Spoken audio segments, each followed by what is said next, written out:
پناہ مانگتا ہوں میں اللہ کی شیطان مردود سے۔ شروع اللہ کا نام لے کر جو بڑا مہربان نہایت رحم والا ہے۔ جب آسمان پھٹ جائے گا اور اپنے پروردگار کا فرمان سن لے گا اور یہی اس کے لائق بھی ہے، اور جب زمین ہموار کر دی جائے گی اور جو کچھ اس میں ہے وہ اسے نکال کر باہر ڈال دے گی اور بالکل خالی ہو جائے گی اور اپنے پروردگار کے ارشاد کی تعمیل کرے گی اور اس کو لازم بھی یہی ہے، تو قیامت قائم ہو جائے گی۔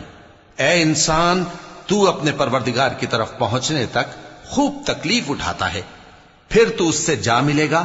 اب جس کا نامہ اعمال اس کے داہنے ہاتھ میں دیا جائے گا اس سے حساب آسان لیا جائے گا اور وہ اپنے گھر والوں میں خوش خوش واپس آئے گا، اور جس کا نامہ اعمال اس کی پیٹھ کے پیچھے سے دیا جائے گا تو وہ موت کو پکارے گا اور دوزخ میں داخل ہوگا۔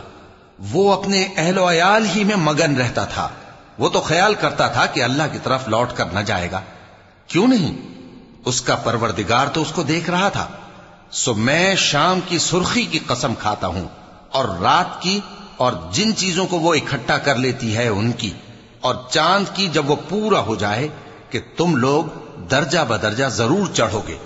تو ان لوگوں کو کیا ہوا ہے کہ ایمان نہیں لاتے، اور جب ان کے سامنے قرآن پڑھا جاتا ہے تو سجدہ نہیں کرتے، بلکہ کافر جھٹلائے جاتے ہیں، اور اللہ ان باتوں کو جو یہ اپنے دلوں میں چھپاتے ہیں خوب جانتا ہے۔ تو ان کو دکھ دینے والے عذاب کی خبر سنا دو۔